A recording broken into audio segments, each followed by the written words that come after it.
Hi hello నమస్తే welcome back to my channel.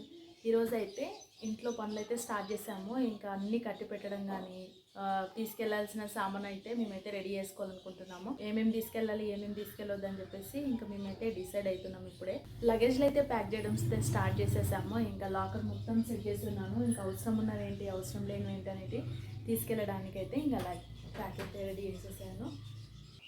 మేము వెళ్ళే ఫ్లైట్లో 15 kgs కంటే ఎక్కువ వెయిట్ అయితే తీసుకెళ్ళకూడదంట. అందుకోసమే మేము ఇంకా జస్ట్ ఒక మెంబర్స్ ఉన్నాం కాబట్టి 15 kgs అయితే తీసుకెళ్ళాలి. ఇంకా లగేజ్ అయితే మ్యాక్సిమం తక్కువ తీసుకెళ్ళడానికి ట్రై చేస్తున్నాము.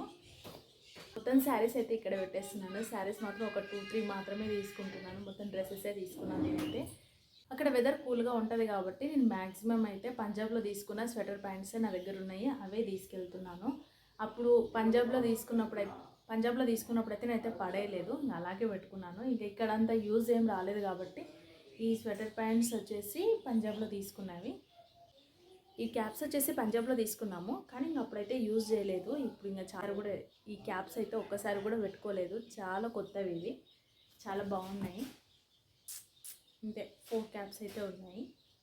ఇక్కడ నేనైతే ఇంక అవసరం లేనివి అయితే మొత్తం లాకర్లో అయితే సెట్ చేసేస్తున్నాను. ఇంట్లో చాలా పని ఉండడం వల్ల హాల్లో టీవీ ఆన్ చేసేసి పిల్లల్ని ఇద్దరిని అయితే టీవీ ముందు అయితే కూర్చోబెట్టేశాను. అయినా సరే మా చిన్న పాప వచ్చేసి మమ్మల్ని అయితే ఊకే సతాయిస్తుంది. మాక్సిమం అన్ని సామాన్లు అయితే క్లోజ్ చేసేసాము. ఇంకా కొన్ని సామాన్ అయితే ఉన్నాయి. వెళ్ళే ముందు తొందర అవుతుందని చెప్పేసి 4 days ముందు నుంచి మేమైతే వర్క్ అయితే స్టార్ట్ చేసాము. అవసరం లేనివన్నీ లాకర్లో పెట్టేసి మాకు ఏవైతే అవసరమో అవన్నీ మాత్రమే ఇక్కడ బెడ్ పైన మడత పెట్టి పెట్టేశాను. ఏవేవి అవసరమో అవన్నీ నాకు ఫాస్ట్గా ఇచ్చేసి నేనైతే ఇందులో సర్దేస్తా అని చెప్తున్నాడు. అందుకే ఇంకా నేనైతే ఇచ్చేస్తున్నాను. ఇంకా వర్క్ కూడా ఫాస్ట్గా అవుతుంది అని చెప్పేసి నా బట్టలు నేను ఎక్కువగా తీసుకోలేదు. ఓన్లీ పిల్లలకు మాత్రమే ఎక్కువ బట్టలు తీసుకున్నాను. చూస్తే అన్ని పెట్టుకోవాలని అనిపిస్తుంది కానీ ఒక్కొక్క బ్యాగ్ లో ఓన్లీ 15 kgs మాత్రమే అలో ఉంది. ఎయిర్పోర్ట్ లో మళ్ళీ ప్రాబ్లం అవుతుంది, ఫైన్ వేస్తారని చెప్పేసి మా ఆయన భయపడుతుంది. రిస్క్ తీసుకోవద్దని చెప్పేసి నేను కూడా ఓకే అని చెప్పేసి. ఇండిగో ఫ్లైట్ లో అయితే ఒక్క పర్సన్ కి ఒక లగేజ్ వచ్చేసి 15 kgs ఉంటుంది. ఎయిర్ ఇండియాలో అయితే ఒక పర్సన్ కి వచ్చేసి 25 kgs లగేజ్ తీసుకెళ్ళొచ్చు.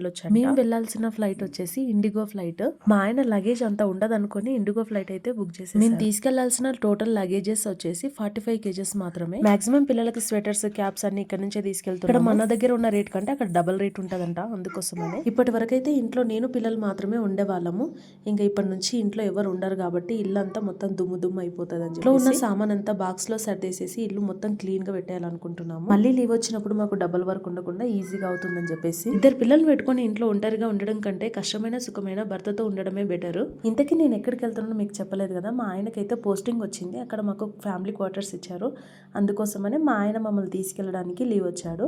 ఫ్యామిలీ క్వార్టర్స్ లో ఉండడం ఇదైతే మాకేం ఫస్ట్ టైం కాదు, సెకండ్ టైం అన్నట్లు. ఇంతకు ముందు పంజాబ్ లో పఠాన్కోట్ లో మా జున్ను 1 year బేబీ ఉన్నప్పుడు మాకైతే ఫ్యామిలీ క్వార్టర్స్ ఇచ్చారు. అక్కడ 3 years ఉన్నాము. నాకు ఇంకా సెకండ్ ప్రెగ్నెన్సీ కన్ఫర్మ్ అయిన తర్వాత ఇంకా నేనైతే ఇంటికి వచ్చేసాను. ఇప్పుడు మళ్ళీ మాకు వేరే దగ్గరికి పోస్టింగ్ వచ్చింది. ఇంకా అక్కడికైతే వెళ్తున్నాము. బట్టలు అయితే సరడం అయితే కంప్లీట్ అయిపోయింది. ఇంకా తీసుకెళ్లాల్సిన సామాన్ చాలా ఉందని చెప్పేసి ఇంకా ఎక్స్ట్రా బ్యాగ్లు అయితే క్లీన్ చేస్తున్నాను. ఈ బ్యాగ్లని ఇంతకు ముందు పంజాబ్ కి తీసుకెళ్లిన బ్యాగ్స్, ఇంక ఇప్పుడైతే కొత్త బ్యాగ్స్ ఏం తీసుకురాలి. ఇంట్లోకి కావాల్సిన గ్రోసరీ మొత్తం ఇక్కడ నుంచే తీసుకెళ్తున్నాము. మసాలాలు, పప్పు ఐటమ్స్ అన్ని కలిపేసి. ఇక్కడ నుంచి అంత దూరం తీసుకెళ్లడం అవసరమా, అక్కడ దొరకవా అని మీరు అనుకుంటారేమో.